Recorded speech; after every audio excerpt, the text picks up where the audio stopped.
தோரணமாயிரம் சூலவலம் செய்து நாரணன் நம்பி நடக்கின்றான் என்றே நேர் பூரண போர்க்குடம் வைத்து பூரமெங்கும் பூரண போர்க்குடம் வைத்து பூரமெங்கும் தோரணம் நாட்ட கன கண்டேன் தோழி நான் கன கண்டேன் தோழி.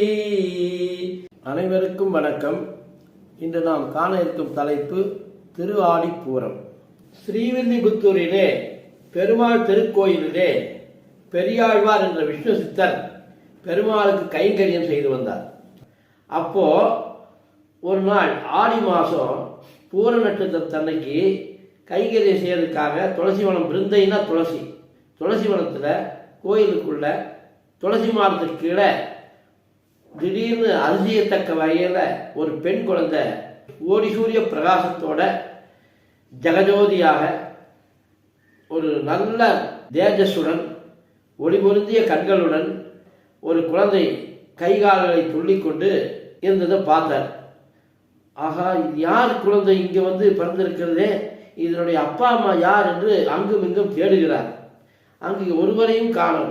சரி, நம்மளே எடுத்து வளர்த்தலாம், இது ஒரு தெய்வ குழந்தையின் அம்சமாக தெரியுது அப்படின்னா அந்த கோவில்லையே அவர் கைங்கரியம் பண்ணிட்டு அந்த குழந்தையை வளர்த்துறார் ஆசையோட. இது இப்படி இருக்க நாளொரு வேணியும் பொழுதொரு வனவுமாக அந்த குழந்தை வளர்ந்துட்டு வந்தது. அவருக்கு அந்த குழந்தைக்கு வேண்டிய கண்ணனுடைய கதைகளையும் அந்த பூலோக வைகுண்டனான ஸ்ரீரங்கன் 108 திவ்யதேச பெருமாள்களை பற்றியும் அதிகமாக கண்ணனை பற்றியும் கதைகள்லாம் சொல்லிக்கிட்டே வந்தார். அந்த குழந்தை நல்லா விவரமாக கேட்டு கேட்டு நல்லா தெரிஞ்சுக்கிட்டே வந்தது. ஒவ்வொரு நாள் கைங்கரியத்திற்கு ஆண்டாள் போதை, நீ இந்த பூ மலர்களெல்லாம் கட்டி வை, நான் வந்துடுறேன், பெருமாள் சாத்திடலாம் அப்படின்ட்டு உள்ளே போய் கைங்கரியம் பண்ணும் பொழுது இந்த குழந்தை ஆண்டாள் அந்த மாலைகளை எல்லாம் கட்டி தான் போட்டு அனுபவித்து கண்ணாடியின் முன்னாடி என்று அழகு பார்த்து நல்லா இருக்குது என்று அவன் எங்கே வந்துடுவாரோ அப்பா அப்படின்ட்டு அதை கழட்டி எடுத்து வச்சிருச்சு. இப்படியே ஒவ்வொரு நாளும் செய்து கொண்டிருக்கும் பொழுது ஒரு நாள் அந்த மாலையிலே ஒரு அழகபாரம், அதாவது முடி, தலைமுடி இருந்ததை பார்த்து விட்டார் பெரியாழ்வார். உடனே, என்ன கோதை, இந்த மாலையை நீ சூடினாயா, இதில் எப்படி இந்த முடி வந்தது என்று அதட்டுகிறார். அந்த குழந்தை பயந்து போய், இல்லைப்பா நான் போட்டு பார்க்கல என்று சொல்லிவிட்டார். இந்த மாலை வேண்டாம், இது அரங்கனுக்கு சேராது, நீ என்ன செய்யறன்னா திரும்பியும் பூவெல்லாம் போய் பொறிச்சிட்டு வந்து மாலை கட்டணும், நானே கட்டுறேன் அப்படின்ட்டு அவரே வந்து கட்டி கொண்டு போய் பெருமாளுக்கு போட்டார். அது அந்த மாலை ஏற்றுக்கொள்ள முடியாமல் கீழே விழுந்து விட்டது. அதான் அபச்சாரம் விழுந்து விட்டது. கோதை, எதுக்காக நீ இந்த மாதிரி பண்ண, முடிகிறத பார்த்ததுக்கு அப்புறம் நான் கட்டி போடுற மாலை கூட பெருமாள் ஏற்றுக்க மாட்டேங்கிறாரே என்று ரொம்ப விசனப்பட்டு திட்டுகிறார் குழந்தை. அந்த குழந்தையும் வேதனை வைத்துக் கொண்டு அழுது கொண்டிருந்தது. அதன் பின்னர் இவர் பல மாலைகளை கட்டி கட்டி போட்டு பார்க்க நிற்க மாட்டேங்கிறது. அப்பா, இந்த மாலை கொடுங்கப்பா, இதை ஏற்றுக்கிறாரான்னு பார்க்கலாம், எனக்காக இது ஒன்று செய்ய அப்படின்னு சொல்லணும். உடனே அந்த குழந்தை சொன்னதை கேட்டு அந்த மாலை கொண்டு போய் போட்டோன்னா அப்படியே நின்றுச்சு. பல தடவை ஏற்றுக்கொள்ளாத அந்த மாலை ஆண்டாள் கையிலிருந்து வாங்கி கொண்டு போய் போட்டோடனே அது நின்றுச்சு. அப்போது இவருக்கு ஒரு ஆச்சரியம், ஏதோ இது தெய்வ குழந்தையா இருக்குது, பகவானே அபச்சாரம் இருந்துருச்சு, என்னை மன்னிச்சுக்கோ என்று சாஷ்டாகமாக விழுந்து நமஸ்கரிக்கிறாரு. இவ்வாறு தந்தையாகிய பெரியாழ்வார் சொன்ன கண்ணனுடைய லீலைகளின் கதைகளை எல்லாம் கேட்டு மனதிலே காதல் கொண்டாள்.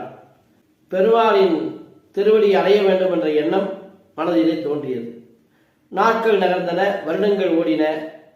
18-20 வயது நடக்கும் தருவாயிலே பெரியாழ்வாராகிய விஷ்ணு சித்தர், கோதை, உனக்கு திருமண வயது வந்துவிட்டது, எனக்கோ வயதாகி கொண்டு போகிறது, நான் உன்னை கல்யாணம் பண்ணி கொடுக்கணும், அதனால 108 அரசர்களுக்கு சொல்லி இருக்கிறேன். ஒவ்வொரு நாட்டுக்கும் ஒவ்வொரு ராஜா இருக்கிறாங்க, அவங்க பல திறமைகளோடு இருக்கிறாங்க, இவ்வளோ சொத்து இருக்குது, இவ்வளோ யானை பல குதிரைப்படை எல்லாமே இருக்குது, உனக்கு யார் வேணுமோ அதை செலக்ட் பண்ணிக்கோ அப்படின்னு சொல்லி அனைவருக்கும் ஓலைகளை அனுப்பிச்சு எல்லாத்தையும் வர வைக்கிறார்.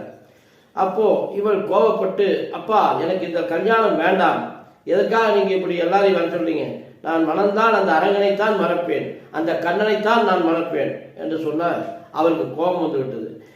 நாம் மானிட பிறவி, நாம் மனித அவதாரத்தில் இருக்கக்கூடிய நவத்வாரங்களுடைய மனிதர்கள், நாம் இறைவனை அந்த பரமாத்மாவை நாம் அடைய முடியுமா?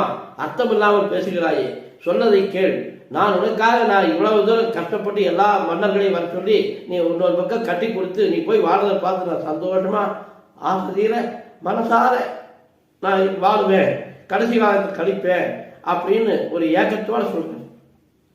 அதற்கு ஆண்டாள் சிம்மராசியில பிறந்தவள் அல்லவா, அது வெட்டி பேசக்கூடிய ஒரு தன்மையிலே நான் மணந்தால் அந்த கண்ணனைத்தான் மணப்பேன், அன்று எனக்கு திருமணமே வேண்டாம் என்று சொல்லிவிட்டு பெரியாழ்வாரிடம் பேசாமல் இருந்தார்.